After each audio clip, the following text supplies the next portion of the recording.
Let we see the second question from exercise 1.2. Using truth tables, prove the following logical equivalence. The given statement is negation of P and Q equivalent with P or Q and negation of P. See, first of all, let me observe what is given here. In the given statement, two letters are used, P and Q. Therefore, we want to use four possibilities of truth and false, and negation of P is used. Therefore, first of all, we want to find the negation of P, and the LHS is negation of P and Q. The fourth column is negation of P and Q.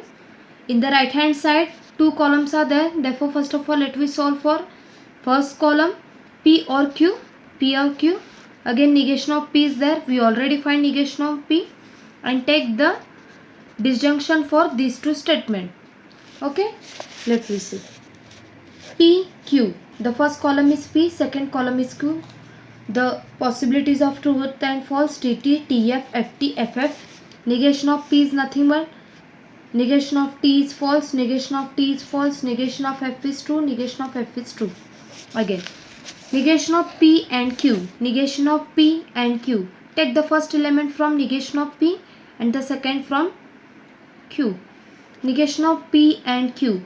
We know in disjunction, if two statements are true, then and then only its value is true, otherwise false. FT false, FF false, TT true, TF false. Again, this is nothing but the LHS of given statement. Now, P or Q. P or Q, this is nothing but the conjunction. In conjunction, in any one of the statement is true, then its value is true. TT true, TF true, FT true, FF false. Okay, now take the disjunction with negation of P, P or Q and negation of P. Take the first element from the fifth column and the second one from third column. Okay, तुम्ही याप्रमाणे हात ठेवा म्हणजे तुम्हाला समजण्यास easy होईल. पहिल्यांदा element P और Q बंद घेऊ, means T and F and असल्यामुळं दोन्ही ट्रू असतील तरच व्हॅल्यू ट्रू, अदरवाईज त्याची व्हॅल्यू फॉल्स येते. TF false, again TF false. आता इथे बघा ट्रू ट्रू दोन्ही व्हॅल्यू ट्रू आहेत म्हणून याचा आन्सर ट्रू. परत FT false. Okay, you can observe the entries in the fourth column and the sixth column are same, FF, FF, TT, FF. All the entries in the column 4th and 6th are same. Therefore, these two statements are logically equivalent. Okay, समजण्यास खूप सोपं आहे. याप्रमाणेच बाकीचे example तुम्ही solve करू शकता. Let we see the second example. P implies Q and R equivalent with P implies Q and P implies R.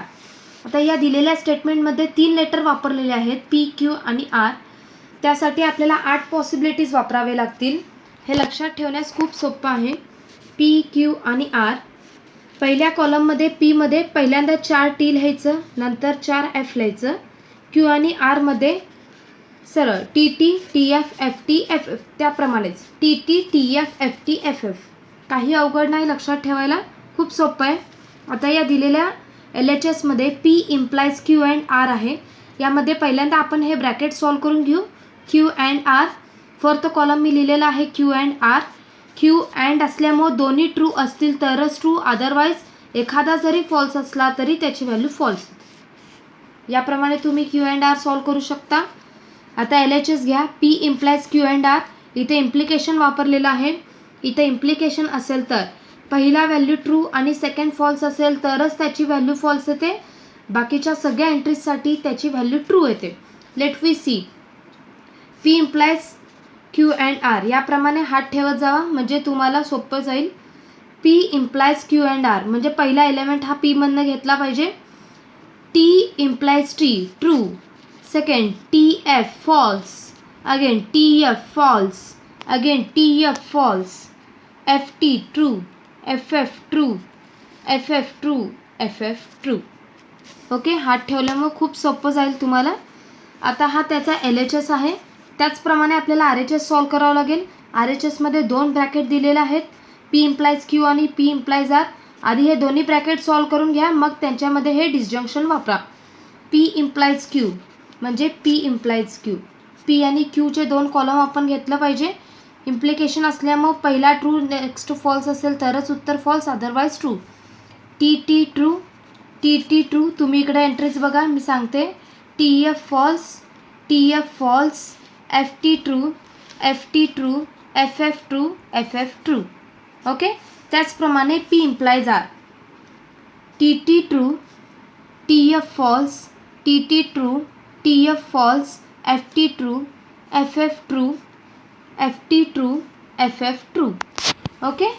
आता आहे या दोन्हीमध्ये आपण अँड वापरला पाहिजे. आपल्याकडे जर जागा कमी असेल तर तुम्ही 6 and 7 असंही कॉलमचं नाव लिहू शकता, किंवा सरळ P implies Q and P implies R. आता मध्ये अँड आहे, या दोन्ही कॉलममध्ये आपल्याला डिस्जंक्शन वापरायचं आहे. अँड असेल तर दोन्ही स्टेटमेंट ट्रू असतील तरच true. If one of them is false then it takes the value false. True true true, T F false, F T false, F F false, T T true, T T true, T T true, T T true. You can observe the entries in the column 5 and 8. बघा, true true, false false, false false, false false, true true, true true.